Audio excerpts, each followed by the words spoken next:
you threw me a curveball real quick because What's that? people gonna ask this question, and this is why I gotta back it up.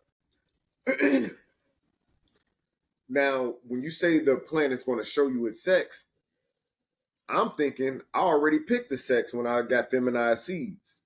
If I'm assuming, so in my head, I'm thinking it's already a female plant. So when you say the plant will show you its sex, it's uh, Oh no. I'm just saying, regardless, male, female, or whatever.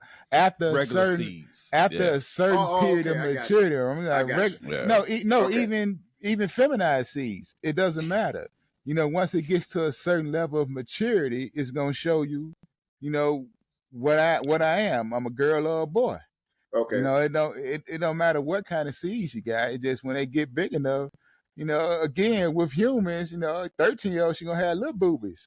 Once you get 23, them boobies gonna be different, boy. Once she gets 63, them boobies gonna be different. It's all about maturity levels. You know what I'm saying? Whatever. However old the plant is, she gonna let you know what's going on, whether you done flipped it or not. It's just I'm mature. This is what I am. That's just how it gonna go. That's why auto plants, auto flowering plants do that. Once it matures, just say, hey, look, I'm a girl. I'm going into bloom. You know what I'm saying? Same thing. I would like to say, if you growing in a tent, that's a bad idea. Cause I mean, I think, cause I've grew plants in a tent and I kept it in veg for a while. I would say maybe like a month and a half. And man, that plant like took off, and I have a pretty huge tent. So so conversation wise for first growers, what I'm saying, definitely take that into account. Don't be like, I got a seed for my buddy and I'm gonna just let it let it grow, and I got it in the tent in the house. You know what I'm saying? Like that's a That's what I said. That's a wild beast to tame, Like mostly for outside growers, if you got the time and gonna let the plant do what it does, naturally, but if you gonna and if you gonna veg it forever like that would require a lot of topping, and also it depends on strain specific. If you're growing an indica dominant plant that ain't gonna get but so tall, you can veg her ass forever because she ain't gonna get but so tall. You know what I'm saying? It is what it is. It ain't in her genetic to grow fat, tall. Right? Wide. They just get fat and wide. Short, fat, and wide. Even after the flip, I done had indica dominant plant. Breeze, you done had indica dominant plants that you done flip them and they don't even reach the fucking straw neck. Right. They just stay short, little short ladies throughout the whole grow. So, but again, pay attention to the description when you buy your seeds. Pay attention to indica dominant, sativa dominant. You try to veg a sativa dominant plant forever, she gonna run you out your damn tent. But if you got an indica dominant strain, you can veg the shit out of her. You know what I'm saying? You can make her short and wide forever. Breeze, how many times you had a plant one time, you topped her ass like 6 times or some shit, you topping the shit out of her. Yeah. And she just grew wider and wider and wider and wider. Right. You know what I'm saying? She didn't grow tall. She just grew wider and wider and wider. I put her under the scrog net and shit. That's something. She was pretty. Shit, I got all type of applause for that. Something. It's like, she was real nice. She spread out like the whole tent, basically one plant. Looked like he had like 4 plants in there. She spread out so wide. So it could be done. I would not suggest it on your first grow to try no shit like that. Right. Because right now we just growing some weed. You know what I'm saying? I mean, that's why I made that whole point. Like that first, I mean, and I say that because, man, I've made so many mistakes on the first grow because I was trying to grow the biggest, you know what I'm saying, hardest, you know what I'm saying. It was like I was listening to conversations, but what I took from it was the conversation of how to make it bigger, how to make it wider, you know what I'm saying. And I was like, okay, so I just, grow it, and I, and I made those I made those mistakes. So yeah, that's why I definitely said that because man, I would when I picked my seeds, I was looking for tall plants, tall big plants, and shit. A lot of times that it was kind of costly because I wanted them so tall and so big. When I did flip them in the flowering, shit. At the end, they were so close to the light. I was like, God damn, you know what I'm saying? I had to lean them. They was about to fall over. It was, it was rough. So that was definitely a learning curve that I had to learn. Like, okay, if you're gonna get it tall like that, you definitely need to train it. If you're gonna get a tall plant that you want it tall, you're gonna have to train it because shit, like, hey, if you buying it tall, that's what it's gonna do. If you're looking for that big tall plant. Yeah, just man, again, that just echoes what I said earlier. Pay attention to the characteristics of the seed the strain when you buy it. If you ain't ready to get into Let that shit out, cuz that's a little too much, huh? Let that shit out. I had to mute myself for a minute. Woo. It got a little too real for him. Yeah, it did. You must be smoking on some of that breeze. Nah, I gotta get over there and I gotta get over there and get a jar of that. Man, yeah. Come on, God damn, Mike, you was supposed to lie for the podcast. God damn, man, I can't do it, man. They you gotta keep it real. If I do that. You gotta keep it real. That's what's up. Do it. That's what's up, bro. That's what's up. Gotta keep it 100. Keep it real, goddamn it. They were like, oh, that nigga gave you the green. They got y'all on the podcast. Right. You say you gave him an old job. Old job. He can't quit lying. They definitely call me out too. Me or you, shit. They right. Like, let me get a job, shit. Yeah, come get a job and shit. All right, so we moving in the flower and then so we flip that. But bitch. Yeah, right. No, right before the flip, that the thing I was talking about earlier, the pruning. Yeah. To get to the pruning, right now is a point where you can't be scared. All right. Right. You can't be scared. At this point, there's no room for fear because just understand and let this be your saving grace. You're gonna give her a week to get her shit together before you flip. And even after you flip, that first 3 weeks, those 21 days, she's still gonna be in vegetative mode. So, right. So however bad you done drug her ass, she gonna come right back to daddy. All right, she gonna come right on back. So don't be scared when you prune now. And what I said is, when you finish with her, you should feel bad. You should feel bad. Yeah. If you don't feel bad after you finish, you ain't do enough. You ain't do it right. All right, you should feel bad. Now, right. I ain't saying, you know what I'm saying? Not every leaf. Every leaf. No. Not every leaf. No. What you're going to have to do is you're going to have to, like Mike said, you're going to have to assess your plant. You know what I'm saying? You're going to have to assess your plant. Right. You're going to have to look at those little growth nodes coming from the bottom. If they haven't made it up to the top, and they right now look like they just little and wimpy, they're going to be little and wimpy throughout. Get it out of there. Right. Don't even play with it. Get it out of there. My rule of thumb for pruning before I flip, I take the branch that's coming off of the main stem. That's your growth node. All right. On each growth node, you're going to have the same growth pattern. You're going to have 2 fan leaves, and then 2 growth nodes going to come off from that. And then it's going to go up a little more. You're going to have 2 fan leaves, 2 growth nodes going to come out from that. And then it's going to go up again, 2 fan leaves. It's going to keep doing that till it get about maybe 4 or 5 deep. I go down to the 3rd set and kill everything under that.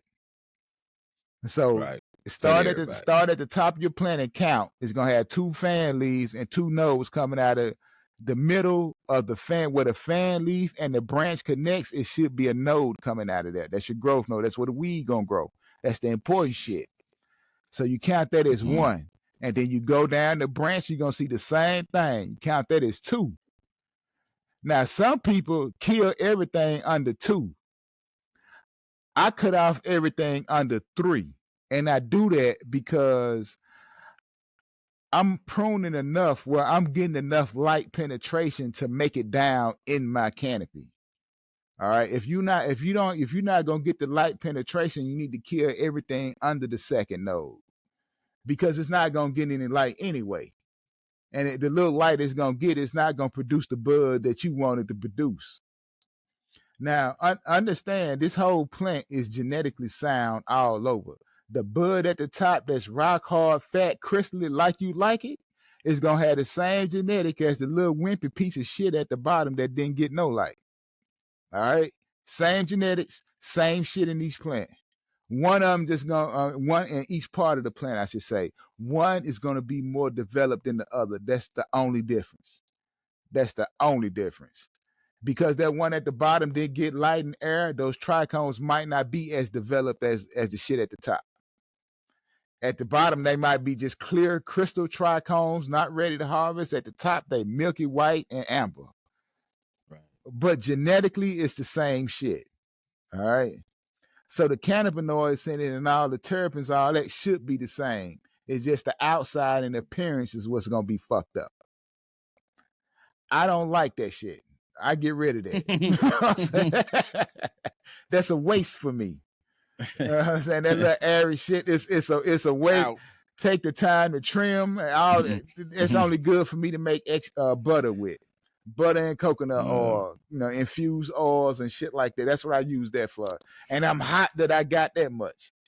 So I got it down to the point now where I barely have a half ounce, maybe a quarter ounce of that off a whole plant because I excessively prune. You know, if I don't think you're gonna be shit, I don't even give you the time of day. Bitch, you got to go. Right. You know what I'm saying? It's wasted energy. Right. It's wasted energy. You're in the way. You know what I'm Right. saying? You just think about it, man. If you got plants, if you got a branch and all your buds at the top getting hard, it's getting, tight, getting the structure you want, it's getting all the light, it's doing its move. That plant has to get nutrients that is brought up from the root zone. So when those nutrients is coming up that branch, it got to stop at the bullshit first to make sure that it's all right. The bullshit fan leaf, the bullshit bud, we gotta make sure all y'all straight. Then we're gonna go up to the next set. We're gonna give all y'all straight. Then we're gonna finally get up to the top. You get the rest. I don't even want to give none of that to the bullshit. You know what I'm saying? Like, why am I keeping you around? And you're not gonna do shit for me. So before we flip in the bloom, I remove that shit. Let's get it out of there, man. And don't be scared. Get rid of all that. Don't be scared. Right. You got to get light on them sites. You got to get light on them sites, boy. And he wasn't even trying to rhyme that, boy. You got to get light on them sites. Man, you got to. You got to get airflow through that. On them sites, man. Shit. Hey, the second thing I remove for sure is big ass fan leaves that's going into my canopy. Right. Because remember I said coming off each branch, you're gonna have 2 fan leaves, right? The plant don't know or don't care where those fan leaves stick. It just 2 fan leaves gonna come out. Now one fan leaves gonna aim outside your plant to the outside. You ain't gotta worry about that. But one fan leaf gonna go inside to your plant, and it's gonna cover shit. It's gonna block. It's gonna block light, i.e., food. You know what I'm saying? It's gonna create a canopy effect, a sun blocker. So that shade there. That shit got to go. You gotta go. You blocking light and air. So you got to go. All right. So number 1, bud sites and shit that's at the very bottom of my plant that's not gonna get light. And priority 2 is big ass fan leaves that's sticking into my canopy blocking shit. That's gotta go. I don't go crazy on my fan leaves because I like to leave one big ass fan leaf at the bottom. And I do that because that's going to be your first indicator of your problems if a problem occur. All right. Now, real quick with the nutrients, you have macro and micronutrients. The macronutrients are going to be your big three: nitrogen, phosphorus, and potassium. Your micronutrients is going to be all the other shit: zinc, sulfur, iron, all that shit. Then you got one that's what they call secondary macronutrients. Those are the sneaking ones. That's calcium, magnesium, and sulfur. All right. Sneaky motherfuckers. They're not major enough to be macro, and they're not small enough to be micro. All right. Yeah. They're right there in the middle. Now, the reason I said that, and for you to understand what you're dealing with when you having leaf problems, especially at this stage in the game. All right. Now, some of your nutrients are what they call mobile, and then you have immobile. All right. Mobile meaning that if the plant is lacking for anything, it's going to pull those nutrients from the oldest fan leaves. Don't pull it. That's called a mobile nutrient. An immobile nutrient is when they have a problem, it's not going to pull it from anything. It's just not getting it from its source, which is the root zone. So that's how you narrow down your leaf problems. If it's in your new grow leaves, meaning the little bitty leaves that's just starting to grow out, you know you have an immobile problem because it's in your new growth. But if you see your big ass fan leaf at the bottom, your oldest one, it's starting to fuck up, you know you got a mobile problem and it's pulling those up. So your mobile nutrients are all your nitrogen, your phosphorus, and your potassium. All those are mobile. Meaning if the plant ain't getting it, it's going to grab it from the leaves somewhere. But calcium is an immobile nutrient. So you only should see that in new growth. All right. And that's why you kind of cut the calcium back a little bit when you're in bloom, because you don't have a whole lot of new growth. You just have bud development. And that requires the other half of the secondary nutrient, which is magnesium. All right, so calcium and magnesium, it's a sneaky motherfucker. That's why you got so many CalMag supplements out there. Every company got a CalMag supplement for that very reason right there. And we growing in cocoa, and cocoa leached that shit up too. So CalMag is a motherfucker. But for us right now, getting ready to flip the bloom, your nutrients should be right at, no, I wouldn't say no more than 800 parts per million. That's why I have my shit at. That's my max for veg. Once I get up to 800, I kick it right there and I leave it right there until I get after the third week of bloom. After the third week of bloom, I kick it up a notch just a little bit. But right now, for where we at the end of veg, I wouldn't recommend no more than 800 for how we're watering.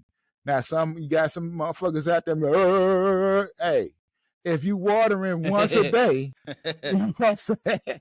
800 should be like, that's a good number for you, because remember, your shit gonna dry up in there. So say you at 1,200, 1,500, and that shit dry up in there, you got a salty mess up in that motherfucker now. Right. Salty as shit. So you can water at that, long as you water in, several times a day. Maybe twice a day, or at least daily. At least daily, you could probably get away with it. And your plant is a big, she take nutrients a lot.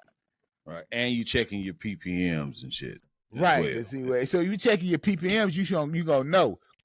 Right. So I say that 800, that's usually where my plants just kind of stall at, or saying, all right, that I'm good right here. But if you water and you at 800 and you at this point of veg, and you got 800 going in and you got 600 coming out, yeah, you need to kick it up a notch, because she asking for more. Get that motherfucker some more food, She asking for more at that, you know what I'm saying? So it's all about hungry. Assessing your plant and knowing what you want to do. If you ready to flip, we need to prune her up. We need to make sure she's healthy. You do not flip into veg if she's not healthy. If you got problems, you do not flip her in veg until you work that shit out, because your shit gonna suffer. suffer. Your yield's gonna Bad. suffer. Shit is gonna suffer. Yeah, they're gonna suffer bad. Definitely healthy. That transition to flowering is a major transition. Shit, major. She needs to be as healthy as possible. Need to be as healthy as possible. Everything I'll, under the third node. Everything under the right. third node. And I think big brother, little brother, finna say was little leaves gonna eventually turn into big ass leaves. Big You know ass what I'm saying? leaves. So don't be scared. If you got a little leaves mess, you leave it alone, you're gonna turn to a big leaves mess. So I can't tell you the countless many of times when I first started to prune, where I was like, I would literally just get the really big ones and just kind of cut here and there. And about a week or two later, I would look and I'm like, damn, I will see just leaves everywhere, and that's bad when you in bloom. You want to look and see buds.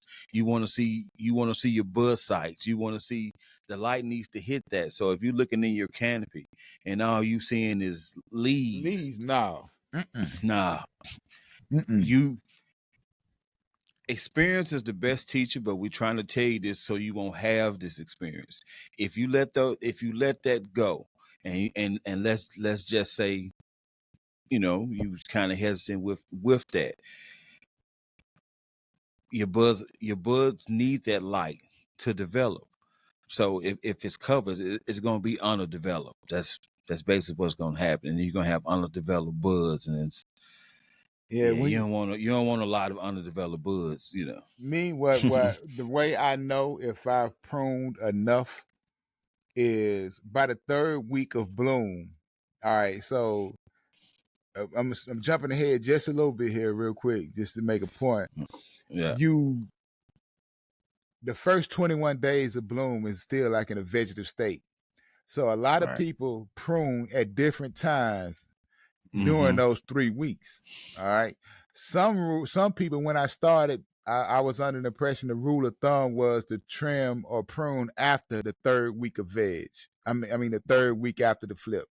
After 21 days, that's when you get your prune on. After I've learned and grown a lot myself and see how the plant reacts to heavy pruning like that, I decided that I wanted to go with a way that a lot of other people do, and that's prune 2 weeks after the flip. And the reason that I do that is I like to give her, because remember, 3 weeks of vegetative growth after the flip. So after the second week, I still got a week of vegetative growth. And when she in vegetative growth mode, she got a little bit Wolverine healing powers in her ass. Right.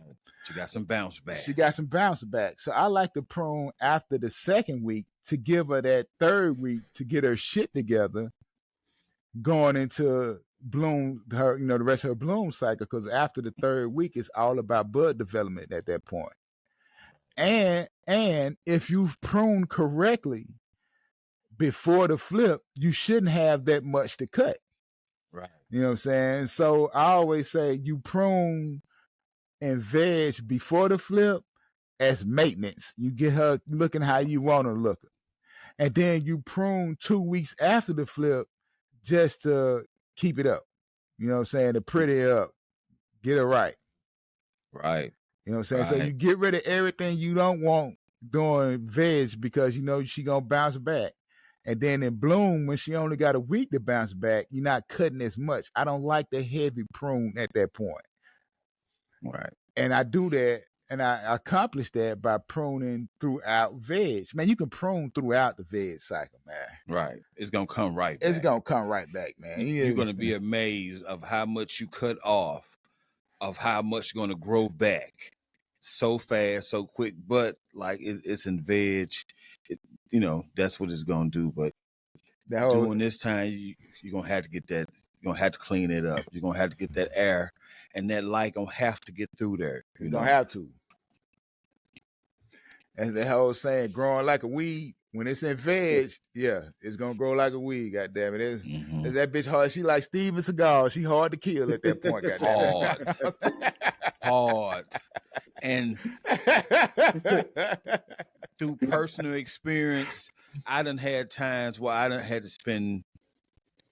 You might think like, man, I done cut too much off of this plant. Like, God, you might think to yourself like, wow, I went too far, and maybe You said you should feel shit. bad. You should feel bad. Like it should be. I mean, but I ain't gonna lie. That does come with experience. Now that does come with experience. But My first two grows. Oh shit, man. My canopy it was heavy with leaves, and when I harvest, I had a ton of the soft buds that was underdeveloped buds. I was like, man, this would have been a really nice bud. You know what I'm saying? Like it had the size, but it was underdeveloped, so it looked like it was still wet. It would, it never formed all the way because the leaf was over it, and it was, and it wasn't at the very bottom. You know what I'm saying? It was at a position where it could have got some light. It was just leaves was all over it. And I even had a part. A point where I even got like a little. I don't know what it was, but you know what I'm saying.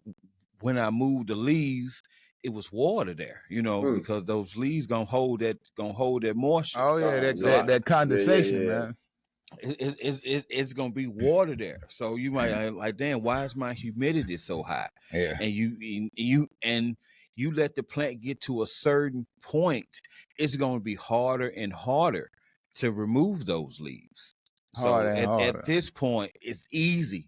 You can see, you can cut, and the plant, has time to, come back from that. But we totally advise, don't get in there and be like, damn, I done cut everything off. But if it's in the middle, if it's covering and it's easy, just look over the top. If you look down and you see a bud site and you see a leaf over it, remove that leaf. Or remove it, or if you too scared, you tuck it. But the number one thing that little bro touched on, if you got scared. Man, if you got a leaf laying on another leaf and you move it out the way, and that leaf it was laying on got a little wart on it, it automatically got to go. Don't even question it. You don't even think twice about it. You just cut that off, because that's only gonna lead to problems later on. That's more moisture you putting in the air now, and now you finna have bud. So that got to go. There's no room for that at all. Mm-hmm. So if you leaves laying on top of each other, that enrages me. I don't like that. That's right. Oh man, that's just way too much. The way I know I've cut enough, or if I haven't cut enough, when you get to the third week after the flip, you should have little white puff balls that look like dandelions. Mm-hmm. All right. When I look at my plant, if I see more leaves than dandelions, I got more trimming to do. Yeah. I need to see nothing but little white puff balls. That's what I look for at the end of the third week of veg. So I do my pruning after the end of the second week, and then I let her bounce back and all that. But when she bounced back, if I got a leaf or two I still need to get off, I do it then. Right. Because throughout the rest of the bloom cycle, you ain't cutting shit. You only removing leaves as need basis. That's a nice recipe. Until you get it right, until you get it down, and you know what's gonna happen.